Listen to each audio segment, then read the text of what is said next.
But once you are familiar with this kind of workflow, you maybe you will gradually trust the work they did.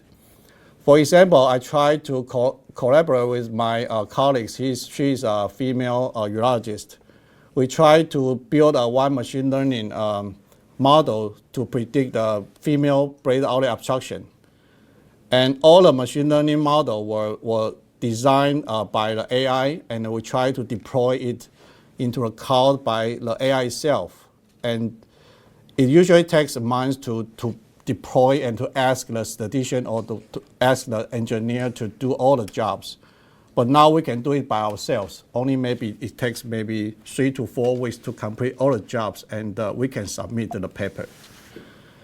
And this is the automated research pipeline. Maybe some of you have heard about that. Maybe just last month, Andrew Kapasi, he released one small project. He could do the machine learning iteratively at the night 100 times. And in the morning, you can just pick up which one you like. And I think it's the power of the AI agent. You just give him idea. He will design all the strategies. Maybe something are very immature. Maybe something are not very good. But eventually, it could boost your productivity. And also, I think maybe some of you have heard about systemic review. In college now, we try to do, when we are going to do the systemic review, for example, for a KCNG5 and autonomous cortisol secretion topic, we need to find all the papers from PubMed, MBase, and Cochrane, hundreds and 12,000 articles. And we need to screen them by human. But with the AI assistant, you can save lots of times, maybe even 80%. So it can do them, you can do them semi-automatically or autonomously. Maybe it's by Mandarin. I think lots of works are tedious tasks, like data cleaning and preliminary literature research. And I have tried this.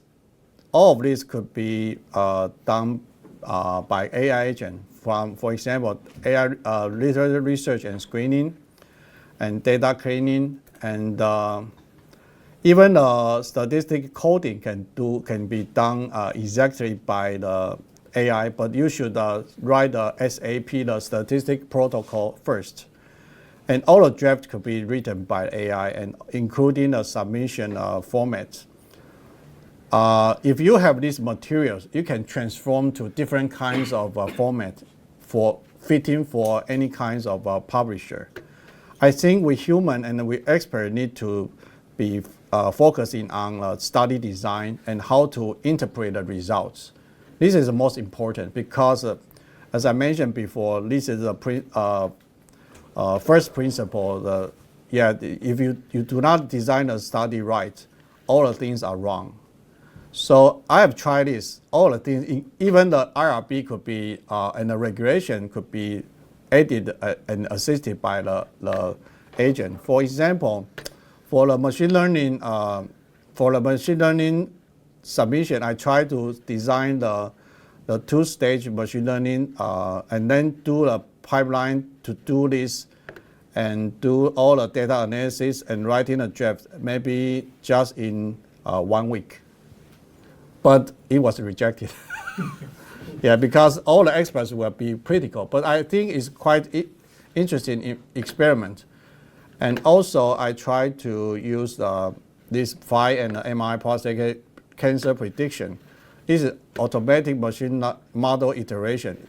All the pipeline can be done maybe in 1 week, from the idea to the submission ready paper.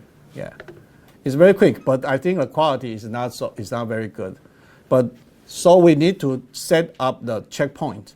For example, how accurate your research and how solid of your study design, and how accuracy of your results, and how do you interpret the results. So I think that's the checkpoint where human experts should intervene. Yeah. So when they are critical, right, they give you comments, right? So do you